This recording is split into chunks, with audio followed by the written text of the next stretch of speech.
After 3 years together, my fiancé said, "You're not worthy of being my husband, I'll find someone better," and left me. I just laughed. Now her new boyfriend has married someone else and she's begging me to come back. But her messages are read by my new wife. I swear I can still hear her voice when she looked me dead in the eyes and said it, like it's burned into my skull. "You're not worthy of being my husband. I'll find someone better." She spit those words out like they were poison. 3 years of my life. 3 years of loving her. Listening to her late-night rants about work. Planning our future. Imagining our kids' names. Gone. All in one sentence. I just stood there. Frozen. I couldn't cry, couldn't scream. I just laughed. Loud, sharp, hollow. She flinched. That's when I knew something had snapped inside me. Something that would never go back to the way it was. She grabbed her purse and stormed out, slamming the door so hard the picture frame of us on vacation fell off the shelf. Shattered glass everywhere. A perfect metaphor for what she'd done to me. I sank to the floor, laughing so hard tears finally came. My stomach hurt. My chest burned. My mind went numb.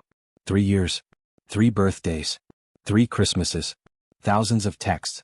Hundreds of calls. Weekend trips. Movie nights. All worthless. The next day I woke up to her text. "I'm serious. I don't want you anymore. I found someone who can give me the life I deserve." It stung like acid on an open wound. But weirdly it also felt freeing.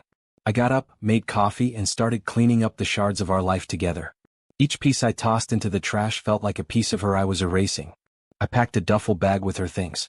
Folded her dresses, boxed her makeup, collected her hair ties from the bathroom. I left it all by the door. I texted her, "Your stuff's ready? I'll be out tonight. Come get it." That evening I went to my buddy Jake's place. Told him everything over beers. He let me crash on his couch. I spent the whole night scrolling through our old photos. Watching our old videos. Reading our old messages. Looking for clues. Signs that she'd checked out before she told me. There were so many. I just didn't want to see them. Like the nights she stayed out late claiming work drinks. The weekends she said she needed me time, but wouldn't answer her phone. The way she started sleeping facing the wall. 2 days later she posted a photo on Instagram. Caption, "New chapter with my king." It was a mirror selfie of her and a guy I'd never seen. His hand on her waist. Her head on his chest. I thought my heart would stop. Jake saw me staring at the screen and grabbed my phone. "Man, she's trash. Forget her. You deserve better." But the pit in my stomach wouldn't go away. I went back home that night.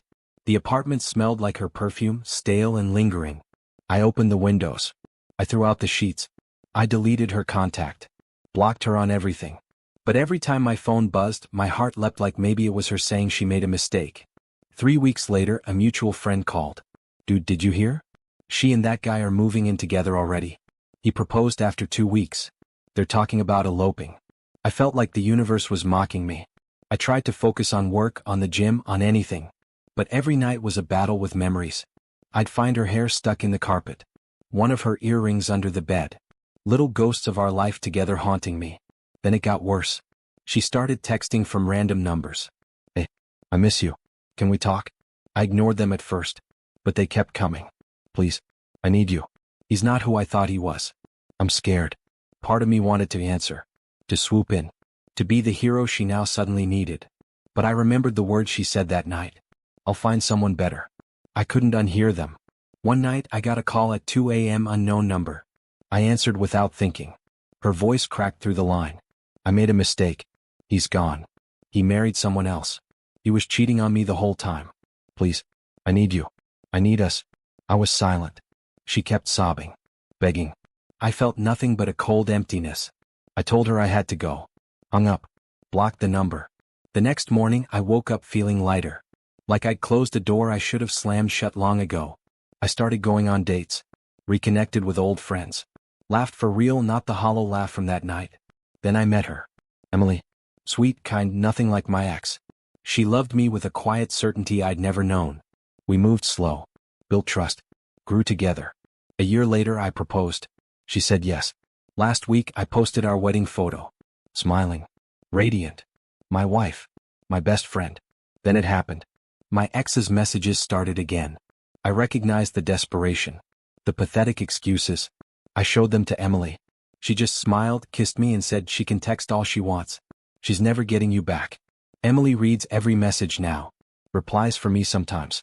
Short and sweet, he's moved on. Don't contact us again.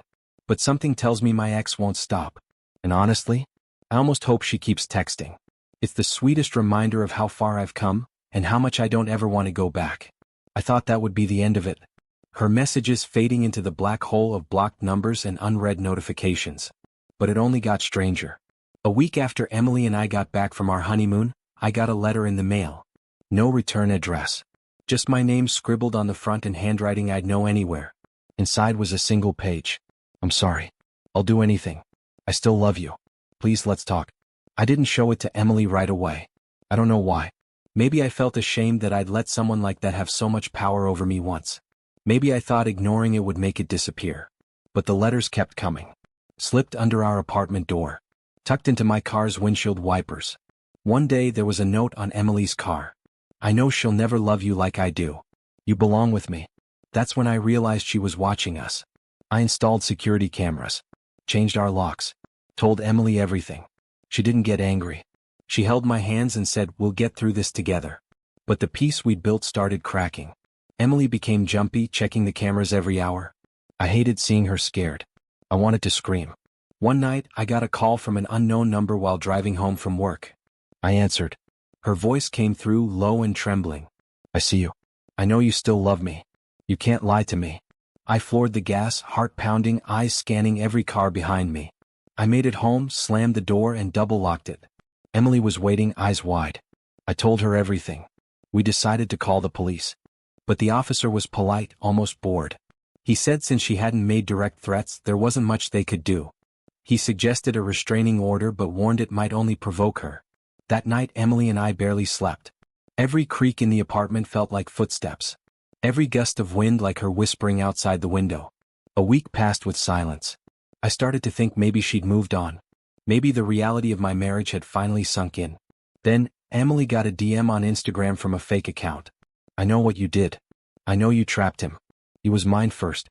Emily's hands shook as she read it aloud. I grabbed her phone and blocked the account. But we both knew it wouldn't be the last. I started documenting everything. Screenshots of messages. Photos of the letters. I created a folder called Evidence on my desktop, hoping it would never have to see the inside of a courtroom. One night I couldn't sleep. I got up, stood by the window, staring into the darkness. My phone buzzed on the table. Another message from a new number. "You can't hide from me." I felt something inside me snap.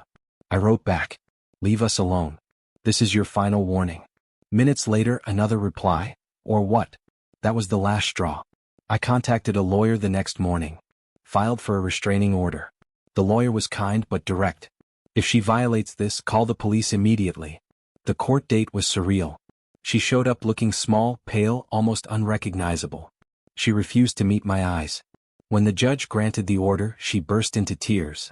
I didn't feel triumphant. I felt tired. So damn tired. After that, there were months of silence. Emily and I tried to heal. We focused on work, on each other. We went to therapy. Learned how to communicate through the fear. Then last month, I got an email from a mutual friend I hadn't heard from in years. "Bro, did you hear about her? She's been arrested. Caught stalking another guy. She'd moved on from me, to someone else. But the pattern hadn't changed." My hands trembled reading that email. I felt sick but also relieved. It wasn't about me anymore. It was never about love. It was about control. Possession. Emily hugged me when I told her. She whispered, "It's over now." But part of me wondered if it really was. If people like her ever truly let go. We took a trip to the mountains to clear our heads. Left our phones behind. Hiked until our legs ached. Sat by a campfire watching stars fill the sky. Emily leaned on my shoulder. For the first time in what felt like forever, I felt peace. Until we came home. And there, on our welcome mat, was a single white rose. No note. Just the rose. Emily's face went pale. I picked it up, crushed it in my fist, and threw it in the trash. But the question lingers in the back of my mind every day, is it really over? Or is the worst still yet to come? I wanted to believe the rose was a coincidence. Maybe a neighbor dropped it. Maybe a kid playing a prank. I told myself that. Repeated it like a mantra. But deep down I knew better. For weeks after that, I watched the security footage on a loop. But the cameras never caught anyone. Just empty streets. The flicker of passing cars. The wind rattling the bushes. Emily started leaving the bedroom light on at night. I didn't blame her. I'd lie there, staring at the ceiling, listening for any sound out of place. A creak on the stairs. A tap on the window. Then one morning I found a note taped to our door. "I'm sorry. Please, just talk to me." I didn't show Emily that one. I ripped it down, shredded it, and flushed it down the toilet. I called the lawyer again. Called the cops. They logged it. Promised extra patrols. But there wasn't much they could do unless she was caught in the act. We decided to move. New apartment, new city, new start. Emily was all for it. Said she felt like she could breathe again just thinking about it. The day we moved I felt lighter. Like I'd finally shaken the weight of the past. I changed my number. Deleted old social accounts. We didn't tell many people where we were going. For a while it was bliss. We explored our new neighborhood. Found a cozy little coffee shop where the barista knew our names by the second week. Took long walks at sunset. Laughed more. Slept better. Until one night I got home from work. Emily was sitting on the couch, pale as a ghost, holding her phone. I knew before she spoke. She found us, she whispered. It was a DM. From yet another fake account. "Nice place. You look happy." My blood ran cold. We called the cops again. Filed another report. This time they took it more seriously. The officer said they'd flag her in the system. If she was in the area they'd know. Emily and I had another long talk.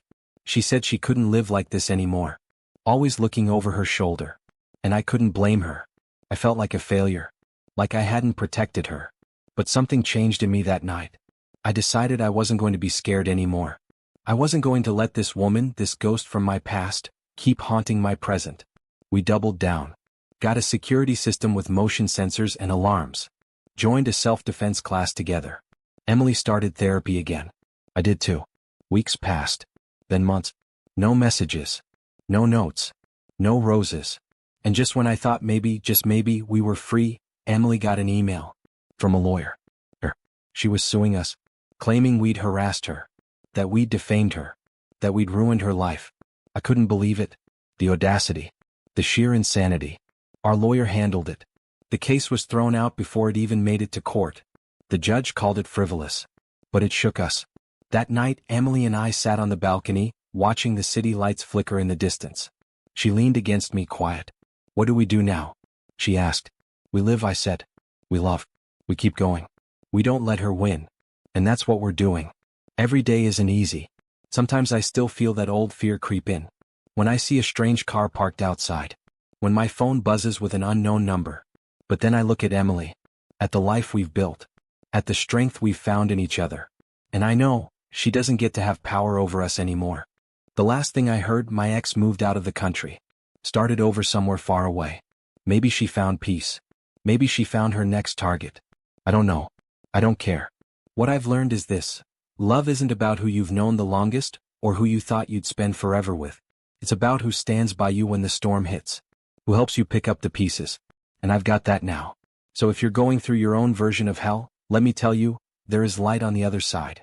And when you get there, you'll be stronger than you ever thought possible. I know I am. Hit that subscribe button so you never miss the next shocking story. You won't believe what's coming.